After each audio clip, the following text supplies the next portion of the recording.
This is oh. Hello, this is Psychic Granny's Melanie Forecast, and I'm going to tell you the story of Grandma Stein and the Troll. One day in 1964, my father announced that his mother was coming to live with us. She had just lost her husband, and her stepson had joined the Air Force, so she was all alone.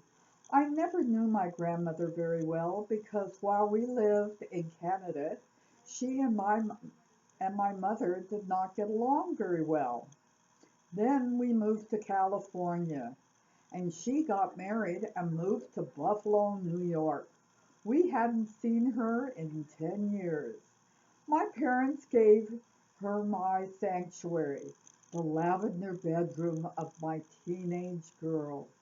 Well, I was sent packing to my older brother's dingy room down the hall. My brother, a soldier who only came home once in a while, got the pull-out couch in the den. To say it was a difficult getting used to Grandma would be an understatement. Grandma and I did not hit it off right from the start. Life for me became unbearable in the house. Most of the day she watched TV or sat in her room. But when I came home from school, she seemed to be right there, always in my face. My mother finally asked Mrs. Pomeranz, the mother of one of my girlfriends, if I could go over to her house after dinner and not come home until 9:30. Mrs. Pomeranz and I got along very well, and she agreed. Luckily, this arrangement went on for months because when I was home, this hostility between my grandmother and I escalated. In Maine, Mrs. Pomeranz had a little birthday party for me at her house. My friends, Helene, Tina, and Sandy, got together and gave me the fashionable gift of the season, a troll doll. They said it was magical. All I had to do was stroke its bright pink hair, make a wish, and it would come true. All the way home, I stroked the troll's hair and made a wish that my grandmother would move away. When I got home, I showed my mom the troll. She thought it was the ugliest little doll she had ever seen. I laughed and told her I was going to put him on my desk to watch over my bedroom. The next day, when I came home from school, my mother met me at the door and put her finger over her mouth, saying, "Shh." She took me to the lamp in the corner of the living room, and on top of the lamp, inside of the shade, was the troll. My mother asked if I had put the troll there. I said no, I put it on my desk. She motioned to me to go into the kitchen. She then said, "This explains what has been happening in the house.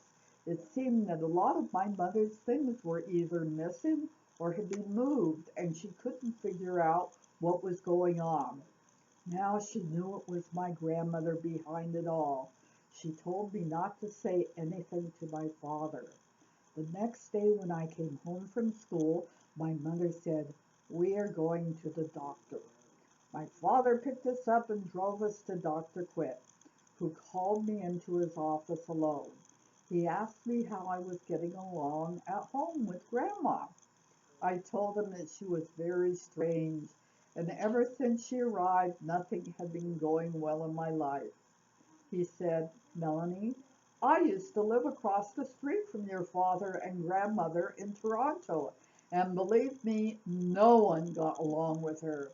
The kids used to cross over to the other side of the street so they would not have to walk in front of her house and see her." As I left the office, he said everything would be okay and told me to send my mother in to see him. After about 20 minutes, the doctor came out and asked my father and me to come in and join them. He then told my father, "Either your mother leaves or Sylvia and Melanie are leaving. You have to make the decision right now. My father said that, of course, his mom would leave. We left the doctor's office, and on the way home, not one word was said by anyone. When we got back to the house, I immediately went to the lamp to get my troll. I figured it being responsible for the good fortune, but it was gone. I never saw it after that. Monday morning, a man came with a truck to pick up Grandma's things and to take her to her new home in downtown Los Angeles. I guess I didn't need the troll anymore. Explanation. This is an example of levitation. My grandmother was a very gifted psychic and had the ability to levitate an object from one place to another.